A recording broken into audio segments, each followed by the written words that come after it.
between Wednesdays. Just trying to get by to the next fix. Living between Wednesdays. Prefer the comics over the Netflix. Living between. What's up, folks? I'm your host, Konrad, on Wednesday Night Reviews, and joining me today are Toben and Alaire, a couple who love making comics together. So thank you so much for coming on the show, guys. Hey, thanks for having us, Conrad. It's so nice to meet you.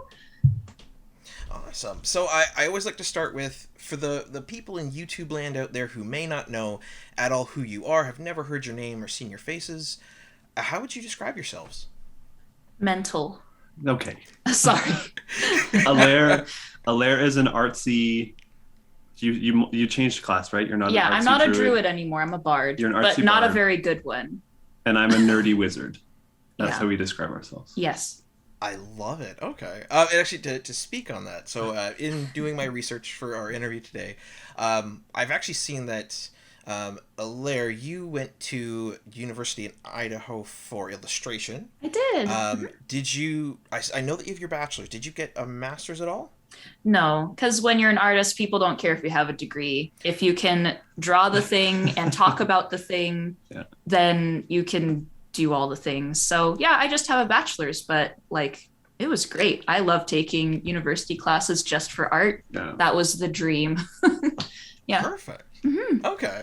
And like you said, if you can do the thing, you don't need more paper. Exactly. Fair enough. And Toben, to my knowledge, you have a fairly extensive education. I believe you're doing your PhD in English, but focusing on tabletop games, role-playing games, and stuff like that, correct? Yeah. So I did my undergrad in creative writing at the same university. That's where we met. And then I came back to Canada because I'm from Canada. Alaire's not. Yeah. And then we moved to Waterloo to go to U Waterloo, and I did my master's in rhetoric and communication design. So kind of the more formal sense of stuff. I still wrote about comics. That was basically what I wrote every paper on, was comics. And then I shifted at the end of my master's into studying role-playing games and D&D and that kind of stuff. So yeah. It's loads of fun. It's too much fun. I just want to be a student forever because it's just too enjoyable. Seriously, like once you go to university, like school just is a game changer. It's actually fun because you get to do what you want. Yeah, it's wonderful. I recommend it if you can swing it. Fair enough. Yeah. I've got a BA in psychology. After that, I've just gone into work, and then my partner, she did her Bachelor of Fine Arts in OCAD here in Toronto. Oh, nice. And then she went on to do a Master's of Integrated Art, Media, and Design. Okay. Which means she got to play with all the cool tools. Yeah. That's really awesome. Yeah. So absolutely, I hear you. As you mentioned, you guys met in Waterloo. So I've previously spoken with Meredith Finch, who's another sort of couple in comics, Meredith and David Finch, local Canadians as well. I'd like to ask, what is it that made you guys want to work together? And what's the dynamic like as an actual couple working on a comic compared to like two random people? I'll let you tell it. Do you want me to tell the story? Yep, you tell it better. Oh boy. Okay, so it was my third semester. And it was my first. And it was Alaire's first. It was like her first week. It was my first week of school. And so at BYUI, there was a comic book workshop every Wednesday. And so I went, I believe it was my second semester, I went for the first time. And it literally was just like a bunch of girls talking about manga. And I was shoujo. Yeah. So much shoujo. I was like, I don't belong here. Like I do like manga, but I'm not that hardcore about manga. So I was like, whatever. So then I start my third semester, and I'm recommitted. I'm going to do it every week. So I show up, and we had to go around, introduce each other or ourselves, I guess. And I said, I'm Toben. I'm a writer. I'm looking for artists because I want to start doing like webcomics and stuff like that to just start, cutting my teeth on stuff. And I said that, and Alaire said some really sarcastic remark, and I don't remember what it was. I was just like, hey, I'm an artist, but I don't write, but I'm looking for a writer. Yeah. And the whole, everyone laughed. They're like, oh my goodness, she's so funny. But I don't remember comprehending what she said. So I was just like, what are you talking about? Anyway, so then part of that first day is we had to sketch ourselves, and we put it on the wall so that we could kind of take roll call. I still remember Jeff's drawing. Yeah. This was really cute. I think it was my like big head and I had a tie. That's kind of how I drew myself back then. Yep. And so I remember looking at all of them, and Alaire's was the only style that really spoke to the kind of stuff that I was reading. And I looked around because I remember she was wearing a red flannel. She wore a lot of flannel back then. And I had a shaved head just on this. Yeah. And okay. I was very distinct. I looked around and I was like, oh crap, she's gone. And I was like, well, I don't want to wait. She might not come back. And so I tore out of the building and I raced down this big sidewalk and I was like, wait, stop.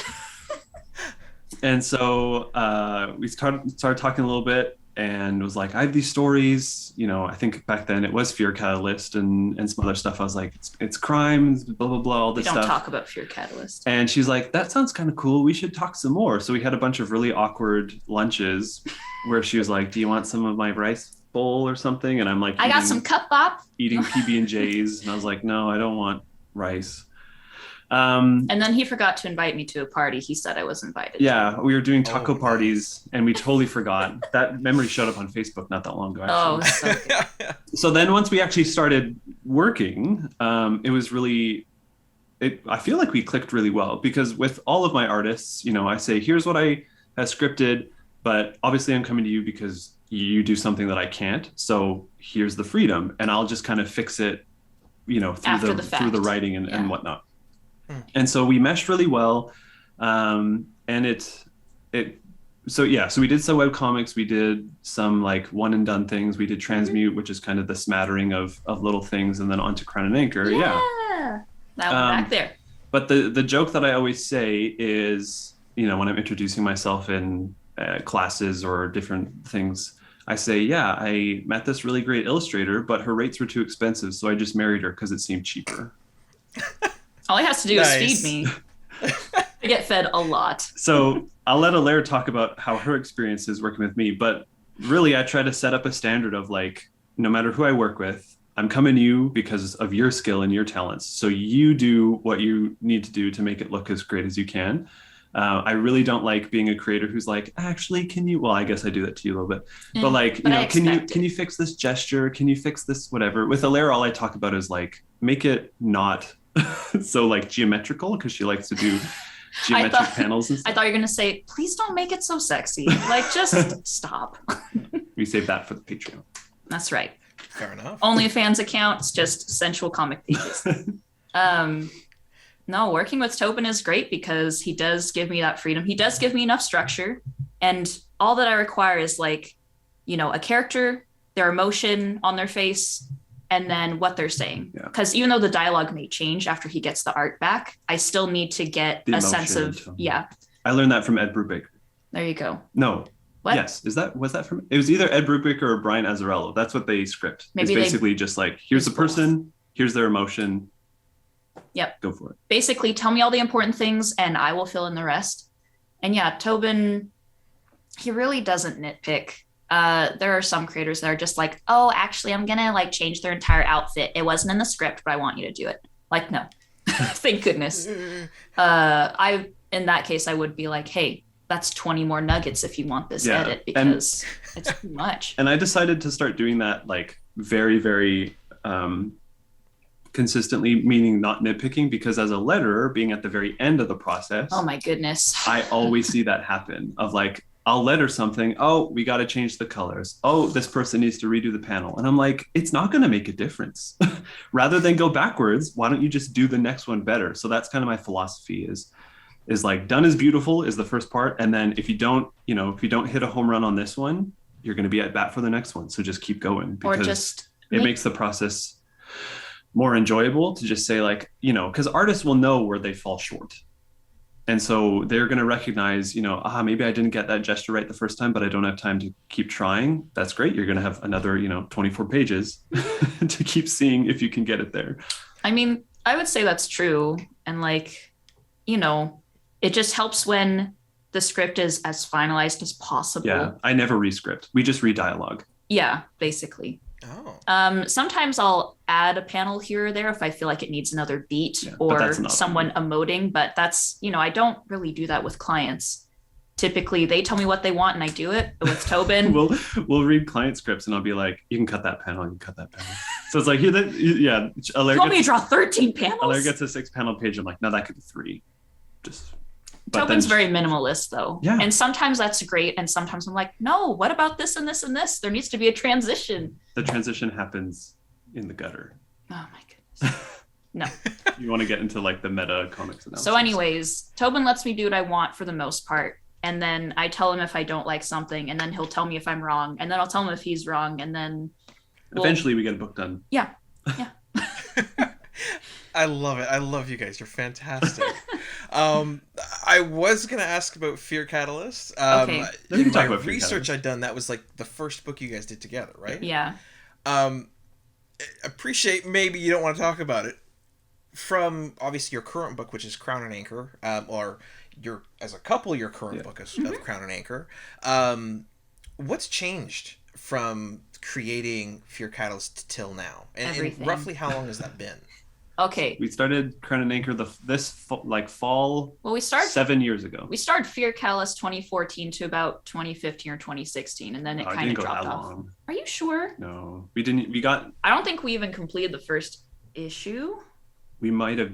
I think you were starting the second issue by the Yeah. time we scrapped it. So like that was a really good like practice run.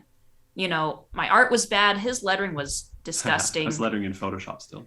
And with like, yeah. Anyways, With Comic Sans. Classic. Yeah. and papyrus for captions. It's got. I wasn't doing papyrus, but I was like, it has comic in the name. You must use that for comic books. Yeah. Ugh. Goodness gracious. But like it was really good practice, and I did really like the characters, and They're fun characters. we are taking bits and pieces and putting them elsewhere because some of those elements worked.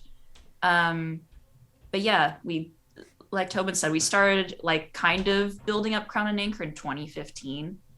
I think we did about 10 pages before we rewrote all The of whole it because it was pretty bad. And Yeah. then I think we were in Battleford in his parents' basement when we did Transmute. the one for Transmute. Yeah, that was our first comic ever that was like printed and self-published.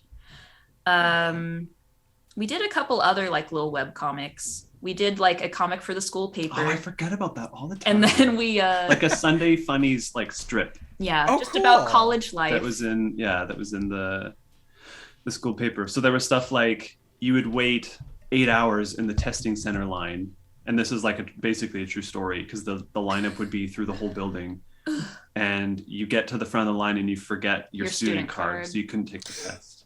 Yeah. So like stuff like that, right? Or like or just people biking You- on the sidewalks, like I nearly hate running you campus over. bikers. Yeah. And my favorite, the very Yeah. first one, which I still think is our best one, is you check your student mailbox and you get a ton of mail, but it's all for like previous residents. Yeah.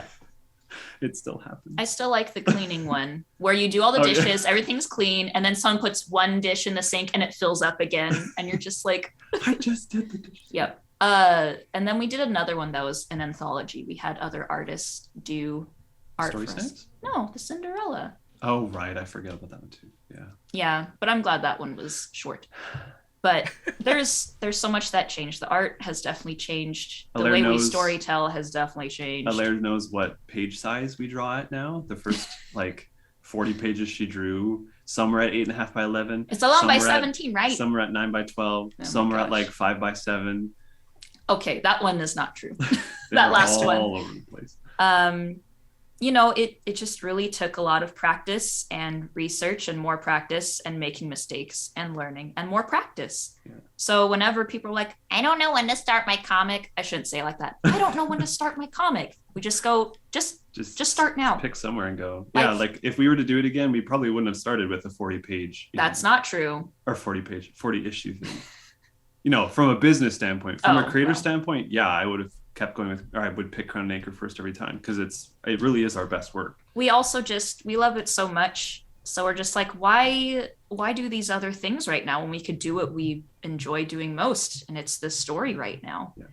And And now that we don't go to cons anyways, it doesn't matter. yeah, we just kickstart We just everything. go to Kickstarter. But yeah, it's just, you know, you see these webcomic artists that started in like, you know, 2009 and, you know, now their webcomic is finishing. Like you see how, you know, maybe not so technical or skilled they were in the start, but now they're amazing. And sometimes they'll go back and fix things. But other than that, like, you know, they did something and they did something they really enjoyed and they just went for it, Yeah. you know? I liken it to, because I played in a band in high school. It's like you can only stay in the basement so much or for so long, because the real growth doesn't happen when you're playing amongst yourselves. The real growth happens when you're in front of people. You learn to get a handle on those nerves and, you know, actually hit the notes right and stuff. So Fear Catalyst was that. It was just like, well, we might as well just show it off, because, you know, I mean, I remember doing Fear Catalyst thinking, this is genius. I know. We were so small. And then, you know, people were like, this doesn't make sense. I don't know what's going on. I'm like, how can you not know what's going on? It's so obvious. Oh my you gosh. know, because you're so up in your own head. And then the other part I liken it to is, if you've read Stephen King's On Writing, he talks about how when he was starting out, he had this spike in his wall, and every rejection he would stick it up there, and it just became bigger and bigger and bigger. I was like, yeah, you gotta have that. You know, we pitched a few things to Image and other publishers and stuff, and we thought, yeah, that's probably not how we're gonna grow, is just getting rejection. We actually have to get it in front of readers and get that feedback and stuff. So that's why we run Crown and Anchor as a webcomic, but then also Kickstarted is to have it in front of readers, to get feedback, to build a readership, and then say, you know, if you like this enough, you can go and get it, or if you're waiting for the next volume, here it is. Yeah. But it's really just, you got to just keep practicing. You got to put in the 10,000 hours, right? Yeah. And like, I think we had uploaded Crown and Anchor online for about a year before we kickstarted book one, which I think was the best thing we ever did. Like, yes, it was free. And I know some creators have an issue with making things free, but if readers don't know what they're investing in, they're not going to invest. They can't go to a comic shop and flip through Crown and Anchor, right? Yeah. They don't know how to do that. Or they Exactly. Like that's almost, yeah, it's like taking a book out of Stefan Sedgwick's work with Sunstone and stuff like that, where he posts it readily online, and then when it finally goes to print, like, people eat it up. Yeah. They know it, they love it, they can get it. Exactly. Frankly, smart move. Like you said, you're building a readership, people are seeing what they're getting into, and they can confidently go, you know what, this is good, let me go pick it up. Yeah. And the only difference between the webcomic and a completed book is, you know, we'll add extra content, or we'll have, you know, merchandise exclusive to the Kickstarter, and the books will be edited. So some panels might be different, some dialogue might be different than the webcomic, but it's just like, you know, here's round one, here's the first edition, it goes online. And then a second edition is the book. So basically. Yeah. So speaking of the book, Crown and Anchor, for the folks out again who have never heard of it, what is Crown and Anchor? To do the... Hang on. My log line I always use is Crown and Anchor is a post-war sci-fantasy swashbuckling adventure. Yeah, so that's lots of genres. Yeah. But it is lots of genres. We do play around with a lot of stuff. Yeah. I would say it is a D&D inspired, but that's also pretty minimalist now. Mythological water world. There's that mixed with Final Fantasy and Cowboy Bebop. Yeah. It's a lot of things. It's an adventure comic. That's what I always like to highlight, because I don't feel like you get adventure comics anymore. No, it's definitely an adventure comic. It's an adventure comic following the veins of Treasure Planet and like Final Fantasy. Those probably are the two best things to pull in. I think we also use like Full Metal Alchemist and that kind of stuff, because we do play around with that mythology. But it's you know, if it was D&D, you would use the word homebrew, right? It's a homebrew world. It's unique and original to us. But it follows the adventures of three bounty hunters, Macht, Heb, and Skit, as they go about the world of Aventus trying to do good, and they learn that it's not always so easy or appreciated. Yeah. And they stumble upon this relic called a divine token that dates back to the creation of Aventus, and this kind of unity that the gods had with early civilizations, but now has become corrupted, and they have to figure out what it is, what it does, why people still want it, and what, if anything, is at the end of this rainbow. Or a rain cloud. What's at the end of the rain cloud? Yeah. Death and disaster. Now, it's not Game of Thrones. Oh, well, hey, there's no incest in our comic. No. I mean, you're still making it. There's time for yet to be said. That's true. But yeah, that's what Crown and Anchor is, and you know, it's our baby, and so you know, it's gonna be 8 books long, and we're only on book 2, but Oh. yeah, like Okay. it's not just a one and done. Like Or it 2 is, or 3. yeah, it's a slow burn, like fully It's character not- developed. It's not slow though. No, it's not slow burn, but it's like, you know, you're not going to get, you know, everything done in one book. Yeah. Like, It's yeah. Yeah. Like from the book one, because you guys provided me a copy. From what I've read of it, it is definitely not slow. No, Like it it's- grabs I you. pack Like, it it's in let's there. go, let's have fun. Yeah. It's definitely fun. Yes. I'm very happy to see like that you've planned out it. You know, the way you said 8 books, it was like it's 8 books. Do you Oh no, have it, it's like... done. It's done being written. It's finished. Yep. Oh, okay, that's so exciting. I don't like. I could never imagine. This is one of the reasons why I'll never like actually do publisher comics. I could never stand the stress of having to write like month to month. Yeah. So everything that we're putting out, like Transmute's not well yet. Transmute's done. Emulator's done. Mhm. Pilgrim's Dirge is done. Crown and Anchor is done. Like we have tons of stuff just in the backlog, all planned out, all Just written. needs to be made. Just biding our time. Fair enough. And the big push for this interview, obviously, Crown and Anchor Book 1 is out. People can go out and get it, and the link's down below.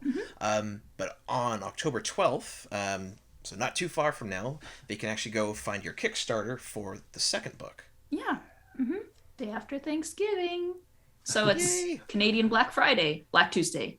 Yeah. Golden age to present, digest to oversize. Never miss new comic day. Yeah, no surprise. So where's my no prize? Check the letter columns. Can't find issue 2? Nah. Collector problems, cliffhangers, mysteries. You need answers. When did Batman become Green Lantern? I get it. True believer, not lying. Always up for an awesome summer crossover tie-in.